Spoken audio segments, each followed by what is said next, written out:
Semuanya,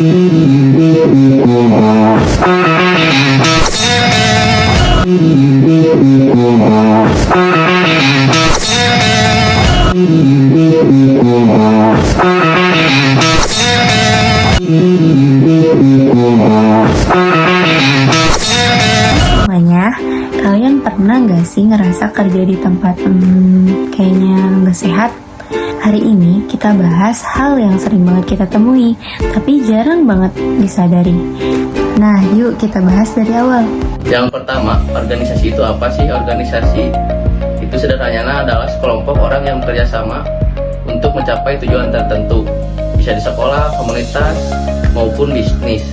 Tujuan dan koordinasi itu yang bikin sekelompok orang bisa disebut organisasi. Lalu, pengembangan organisasi itu apa ya? Pengembangan organisasi itu proses sistematis buat bikin organisasi jauh lebih adaptif, produktif, dan sehat. Jadi, semacam perawatan tubuh, tapi versi lembaga atau instansi gitu. Contohnya nih ya, ada satu instansi layanan publik, kita sebut saja namanya jadi instansi X.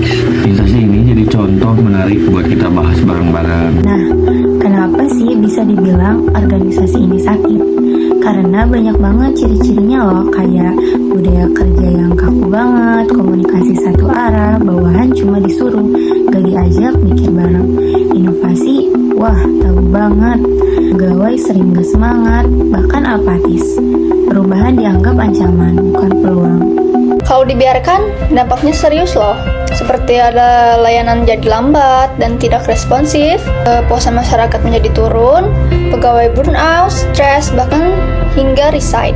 Organisasi juga menjadi stuck, tidak berkembang sama sekali. Lalu solusinya gimana? Ya pasti bukan cuma kasih motivasi tempelan ya, tapi harus ada perubahan sistematis.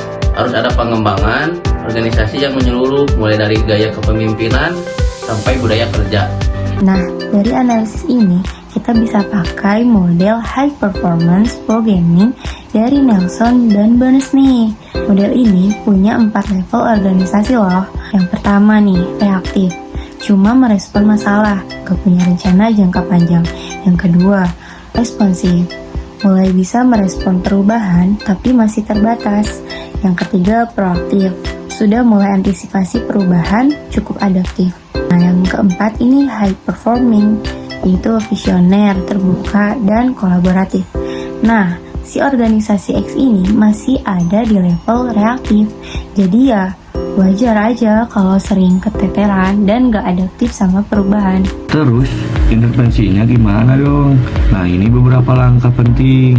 Yang pertama, lakukan pelatihan untuk memimpin agar lebih inovatif, visioner, dan kolaboratif. Yang kedua, bangun sistem komunikasi dua arah. Yang ketiga, libatkan pegawai dalam pengambilan keputusan. Yang keempat, bangun budaya inovasi lewat reward sistem yang sehat. Yang kelima, evaluasi kinerja secara berkala, bukan buat nyalahin, tapi buat memperbaiki. Intinya, organisasi ini kayak tubuh. Kalau nggak dijaga dan dirawat, Bisa sakit dan gak produktif. Bantu organisasi kita berkembang, bukan cuma kerja, tapi juga berdaya. Sampai sini dulu ya videonya. Jangan lupa like, comment, and share kalau kamu ngerasa relate. See you!